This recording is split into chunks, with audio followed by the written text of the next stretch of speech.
네, 오늘은 우리가 호세아서 1장 1절부터 11절의 말씀을 가지고 사랑과 회복이라는 제목으로 말씀을 나누길 원합니다.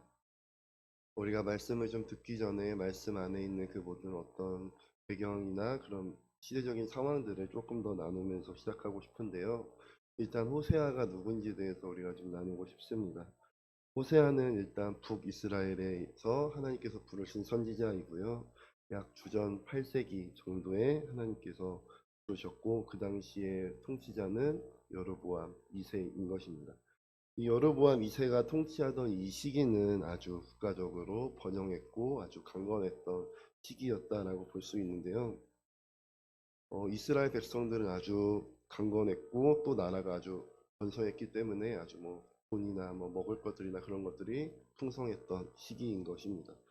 그런데 중요한 것은 그와 반대로 그들의 영적 상태는 아주 빈곤한 상태였다라고 볼 수가 있는데요. 영적 상태가 빈곤하다라는 것은 무엇을 말하고 있겠습니까? 바로 그들이 하나님 앞에서 죄를 범하고 있으며 하나님 앞에서 우상 숭배를 하고 있었다라는 것을 말하고 있습니다. 그래서 이제 그 호세아에게 하나님을 떠나서 폐역한 삶을 살고 있는 이 이스라엘 백성들이 우상 숭배하고 있는 것을 호세아에게 알리고 또 호세아를 통해서 이스라엘 백성들에게 하나님의 뜻을 전하고 회개할 것을 촉구하며 다시 한 번 더 하나님의 뜻을 전하고 있습니다. 일단 이 호세아를 하나님께서 부르신 목적이 있는데요. 우리가 방금 말했던 것처럼 우상 숭배하는 이 이스라엘 백성들의 모습을 먼저 호세아에게 보여주시는데, 그냥 보여주시는 거 말고 먼저 이 음란한 여인을 신부로 맞이하게 한 다음에 그녀와의 어떤 행동들이나 생활들을 통해서 이스라엘 백성들이 하나님 앞에서 범죄하고 있다는 것을 알려주고 먼저 겪게 합니다. 그러면서도 이제 뒷부분에 보시면은 그럼에도 불구하고 하나님께서 이스라엘 백성을 이제 계속 아내로 맞이하시기를 원하시고 사랑하시고 계신다라는 것을 계속 어필하고 말씀하시고 계십니다. 그래서 오늘 우리가 읽었던 말씀의 부분처럼 호세아와 고멜은 이제 결혼을 하게 되죠.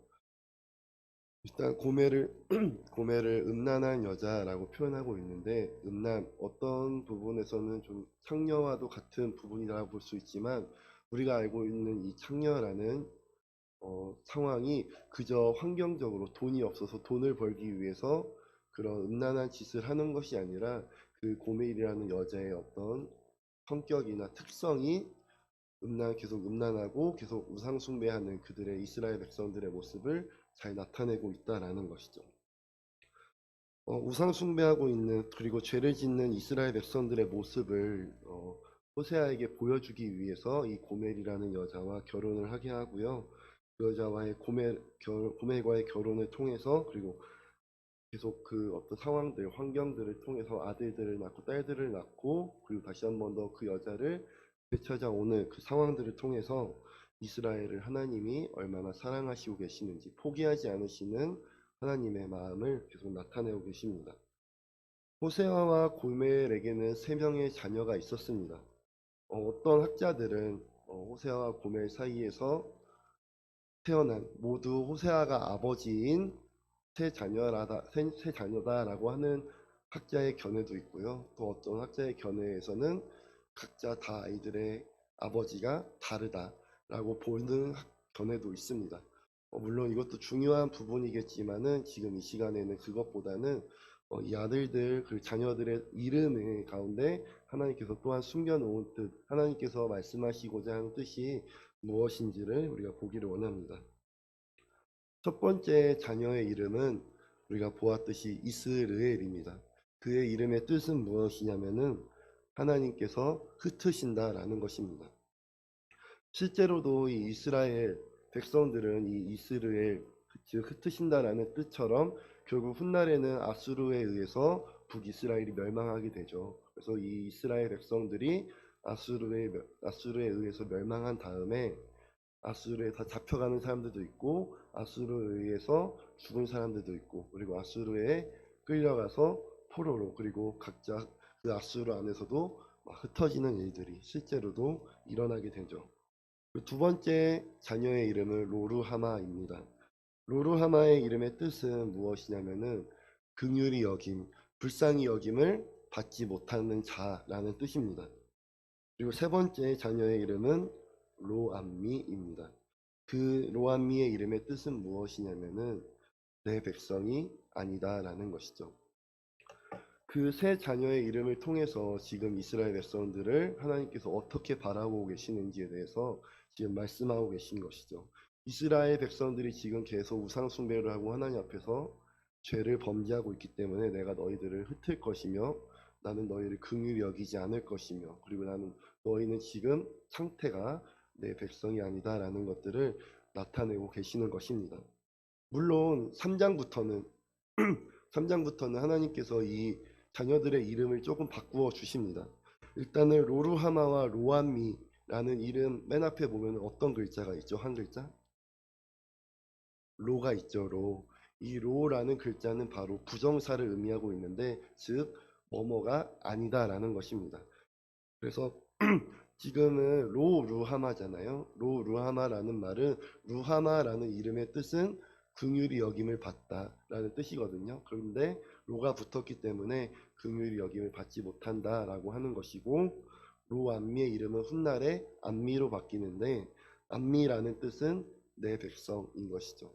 그래서 지금 현재 상태에서는 이스라엘 백성들을 긍휼히 여김을 받지 못하는 자들 그리고 내 백성이 아닌 자들이라고 하지만 3장에서는 하나님께서 너희가 내 말을 듣고 내 앞에서 회개하여서 돌아오게 된다라면은 그 앞에 부정사들을 제하여서 다시 한 번 더 내 백성 그리고 나에게 긍휼히 여김을 받는 자들로 너희를 바꿔줄 것이야 라고 하나님께서 다시 한 번 더 그분께서 약속을 하고 계시는 것이죠. 고멜은 호세와의 결혼을 했습니다. 그리고 부부의 연을 맺었는데요. 그럼에도 불구하고 하나님께서는 이 고멜을 음란한 여자라고 말하고 있으며 고멜 또한 그 이름에 걸맞게 아주 음란한 행동들을 계속합니다. 뭐 계속 어디 가서 몸을 판다라고 볼 수는 없겠지만 계속 다른 사람들을 찾아 나아가는 거예요. 다른 사람들과 사랑을 하고 다른 사람들을 계속 만나는 일들을 하고 있다라는 것이죠. 물론 다른 사람들 만날 수 있겠죠. 하지만 그녀는 지금 누굽니까? 호세아의 부인이죠.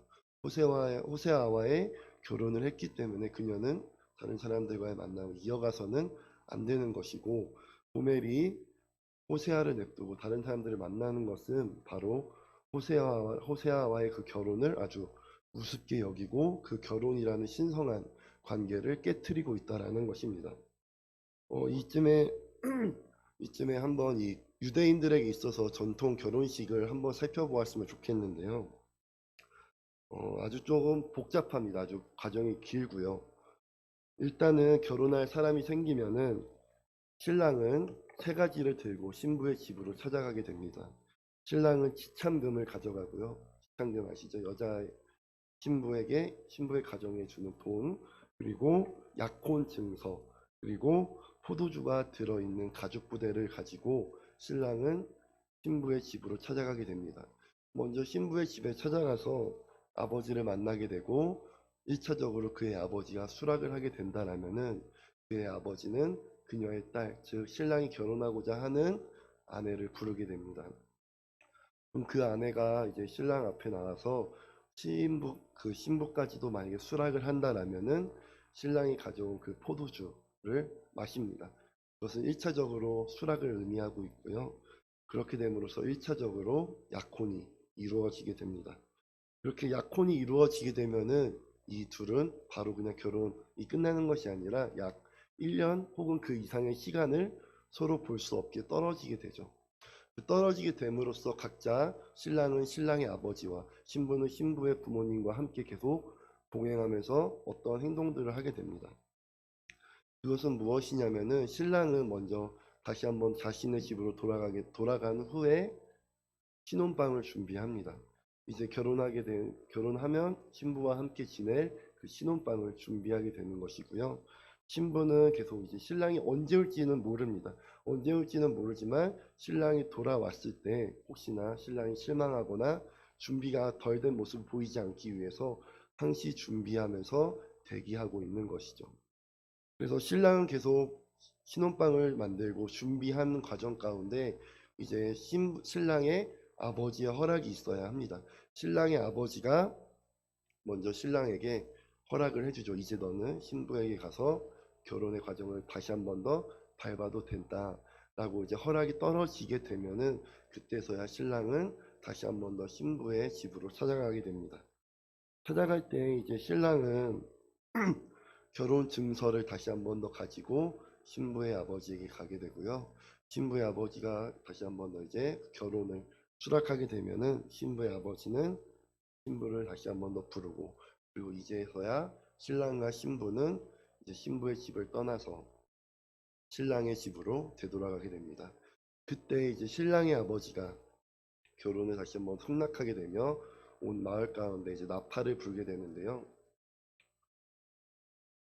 나팔을 불게 될 때 이제 정식적인 결혼이 이제 시작되었다. 둘의 결혼이 성사되었음을 이제 주변의 사람들, 그리고 동네 사람들, 그리고 그들의 친구들이 와서 그 소리를 듣고 와서 축하해주며 이 결혼 생활을 이제 시작하게 됩니다. 방금 짧지만 이 들었던 과정, 우리가 지금 평소에 지금 알고 있는 그 결혼의 과정처럼 너무 짧거나 간단하진 않죠. 아주 긴 시간 동안 준비하고 긴 과정이 필요한 시간입니다. 그런데 이 긴 시간 동안 시간이나 어떤 마음, 정성 등을 쏟았던 이 결혼이라는 과정을 지금 고멜은 그런 음란한 행동, 다른 사람들에게 마음을 주는, 몸을 주는 행동을 함으로써 이 몸과 시간, 마음과 뜻을 다했던 이 관계를 깨트리고 있는 것을 보여주고 있는 것입니다.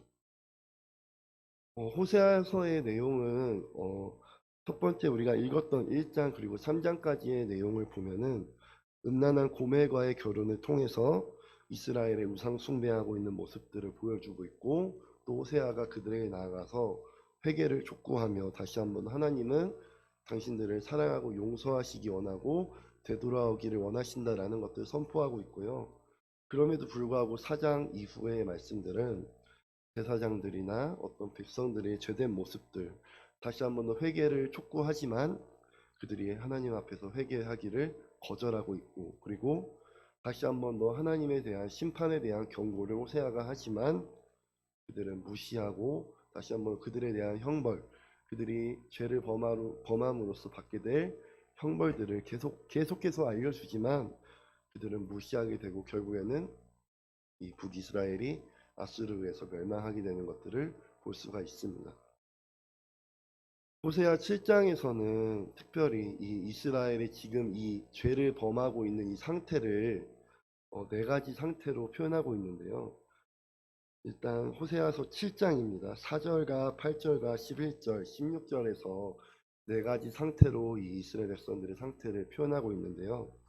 4절에서는 어떻게 표현하고 있냐면은 달궈진 화덕으로 표현하고 있습니다. 달궈진 화덕, 어떤 상태입니까? 무엇이든 그 화덕이 닿게 되면은 어떻게 되겠습니까? 당장 불이 붙어버리거나 태워버리거나 불태워서 그냥 아주 어떤 것이든 다 녹여버릴 수 있을 만한 그런 아주 잘못된 열정을 품고 있는 상태인 것이죠. 즉 그들이 지금 악한 생각으로 가득 차 있다라는 것입니다. 8절에서는 뭐라고 표현하고 있습니까? 뒤집지 않은 전병이다라고 표현하고 있는데, 그 전 같은 거를 많이 부쳐 보셨을 거예요. 전을 만약에 적당한 타이밍에 부쳐야지 노릇노릇하게 맛있게 익어서 먹을 수 있는데, 뒤집지 않은 전병, 한쪽만 계속 타고 있는 전병의 모습을 한번 상상해 보십시오. 결국엔 그 전이 어떻게 되겠습니까? 아주 타서 쬐까맣게 돼서 먹지 못하게 되겠죠. 그럼 그 뒤집지 못한 전의 면은 아주 타서 새까맣게 될 것이고, 또 오히려 그 반대편은 익지 못해서 오히려 또 먹지 못해서 결국에는 버려질 수밖에 없는 상태가 되는 것이죠. 그리고 11절에서는 어리석은 비둘기다라고 표현하고 있는데, 사실 원래 비둘기들은 자신의 집을 잘 찾아간다고 해요. 자신의 집을 잘 알아서 찾아가지만 지금 11절에서는 어떤 비둘기라고 표현하고 있습니까? 어리석은 비둘기죠. 이 어리석은 비둘기들은 어떻게 하냐면은 자신의 집이 아닌 다른 곳으로, 다른 집으로, 자신의 집이 아닌 원래 가야 할 곳이 아닌 다른 곳들로 찾아가고 있는 것을 말하고 있는 것입니다. 자신의 집이 아닌 다른 곳을 찾아가면 원래 주인이었던 원래 그 둥지의 주인인 새들이 어떻게 하겠습니까? 공격하겠죠. 같은 비둘기일 수도 있고 혹은 조금 더 조금 더 난폭한 새들의 집에 찾아가게 된다면 그 어리석은 비둘기는 간혹 죽을 수도 있겠죠. 생명을 잃을 수도 있다라는 것입니다. 그리고 16절에서는 속이는 활이라고 표현합니다. 최근에 이제 올림픽이 끝났죠. 양궁을 특히나 뭐 올림픽 지금 겨울에도 그렇고 여름에도 그렇고 막 양궁이라는 올림픽 종목을 보게 되면은 활을 쏘잖아요. 근데 아무리 뭐 국가대표여도 아무리 잘하는 활을 쏘는 선수여도 매번 다 10점을 맞출까요? 물론 그러면 진짜 좋겠지만 엄청난 집중력과 엄청난 노력을 해도 모든 점수가 다 10점은 나오지 않을 거예요. 그렇기 때문에 이 활이라는 것은 조금만 아주 여기서 만약 저 시계 있는 쪽까지 관역이라고 쳤을 때 저는 분명히 맞는 것 중심에 맞췄다고 생각하지만 조금만 틀어져도 아주 관역이 아닌 더 다른 곳으로 내 화살은 벗어나게 되죠. 이와 같이 처음에는 관역을 잘 맞추다가 결국 마지막에 점점 관역을 벗어나서 날아가는 화살의 모습, 그 활의 모습을 가지고 지금 이 이스라엘 백성들의 모습이라고 표현하고 있는 것이죠. 즉, 지금 이스라엘 백성들 너네들이 죄를 범하고 있다. 계속 관역, 목표 하나님의 말씀이 아닌 다른 것을 향해서 다른 것들을 보면서 날아가고 있다, 살아가고 있다 라고 말하고 있는 것입니다. 그러면서 하나님께서는 다시 한번 더 이 호세아에게 고멜을 찾아오라고 하시는데요. 이 고멜이 이제 다른 사람에게 갔죠. 다른 사람의 사랑이 고파서 다른 사람에게 찾아가게 됐는데 다른 사람에게 간 그 고멜을 찾아오라고 합니다. 근데 그냥 가서 손잡고 끌고 오는 것이 아니라 뭔가를 내면서 찾아오죠. 그것은 바로 은 15개와 보리 한 호멜입니다. 이것은 돈으로 환산하면은 은 33개가도 같은데요. 이것은 더욱더 나아가서 무엇이냐면은 노예 한 사람의 값과 같다고 합니다. 아내를 찾기 위해서 내가 사랑하는 사람을 찾기 위해서는 즉 대가 지불을 했다라는 것이고 대가 지불이 필요했다라는 것인데 우리가 지금 구약 성경을 읽었잖아요. 구약 성경을 나누고 있잖아요. 근데 더 나아가서 우리는 오늘 이 말씀 여기 이 부분에서 우리가 다시 예수님께서 우리를 자신의 백성으로 자신의 자녀로 삼기 위해서 자신의 목숨, 자신의 피, 자신의 생명을 내어주시고 대가 지불하시는 모습들을 우리는 바라보아야 한다라는 것입니다. 그러면서 고멜의 모습을 통해서는 무엇을 보아야 하냐면은 자꾸 음란한 모습, 더 나아가서 음란이란 단어 성경에서 원어를 보면은 우상 숭배이거든요. 계속 하나님을 사랑한다라고 하면서 하나님을 믿는다라고 하면서 내 안에 각자 다른 어떤 즐거움이나 다른 어떠한 하나님이 아닌 다른 것들을 더 찾아서 계속 나아가려 하는 우리의 죄된 모습들을 바라보아야 한다라는 것입니다. 결혼했음에도 음란을 이어가는 고멜, 이 문장을 좀 다르게 표현하자면 이렇게 할 수 있겠죠. 예수 그리스도를 믿음에도 불구하고 계속 우상 숭배를 이어가는 우리들, 아니 우상 숭배를 이어가는 나라고 표현할 수가 있겠죠. 우상 숭배는 또 음란은 그 단어뿐만 아니라 우리 각자 여러분 스스로 하나님과의 관계에서 각자 다 다를 것입니다. 누군가는 술과 담배일 수도 있을 것이고요. 누군가는 게으름이나 어떤 이기주의일 수도 있을 것이고요. 또 누군가는 권력이나 어떤 돈이나 어떤 힘이나 명예나 또는 어떤 자신만의 즐거움이나 만족을 얻기 위해서 하나님을 더 멀리하려 하는 우리의 모습을 저와 여러분들 사이에 스스로가 더 잘 알고 계실 것입니다. 하나님의 성품과 마음은 하나님은 계속 공의로우시고 사랑이시기 때문에 계속 우리는 계속 하나님을 떠나요. 그렇지만 하나님은 그럼에도 불구하고 우리가 계속 하나님께 돌아가기를 원하고 계시고 우리가 자신의 죄를 깨닫고 우리의 입술로 고백해서 그 죄 속으로 계속 달려가는 것이 아니라 죄를 향해서 음란한 곳으로 계속 가는 것이 아니라 깨닫고 뉘우쳐서 다시 한번 자신의 남편 된 호세아에게 가요. 그리고 나의 구주 대신 신랑 대신 예수님에게로 되돌아오기를 원하시고 계신다라는 것입니다. 호세아가 고멜을 찾아오죠. 대가 지불을 하고 찾아오는데 대가 지불을 하면서 요구하는 단 세 가지의 조건이 있습니다. 그것은 무엇이냐면은 첫 번째는 나와 항상 함께 있어 달라라는 것입니다. 그리고 너는 음행하지 말아라 라는 것이고요. 마지막으로는 다른 남자를 따르지 말아 달라라는 것입니다. 그 말인즉슨 무엇이겠습니까? 하나님께서 우리에게 다시 한번 돌아오기를 원하시면서 우리에게 요구하시는 것도 동일하다라는 것입니다. 늘 우리가 주님 안에서 주님의 길만 따르기를 원하신다라는 것이고요.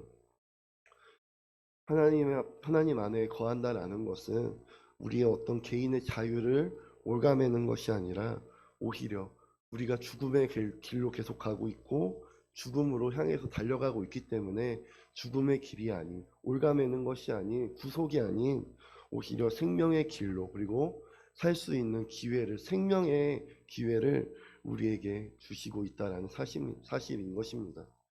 오늘 이 말씀처럼 우리가 호세아 고멜의 사건을 통해서 짧지만 우리가 말씀을 나누었는데 우리 안에 있는 말씀들 그리고 오늘부터 시작되는 이 고난주간 기간 동안 예수님께서 오신 이유 우리를 위해 죽으시기에 오셨고 또 우리 때문에 또 우리를 위해서 십자가에 달려서 죽으시고 우리를 다시 한번 하나님께로 되찾기 위해서 흘리신 피와 또 그의 생명 그의 사랑을 우리가 기억하며 이 고난주간을 온전하게 보내시는 우리 대강교회 성도님들 되시기를 소망합니다. 우리가 기도하며 마치도록 하겠습니다.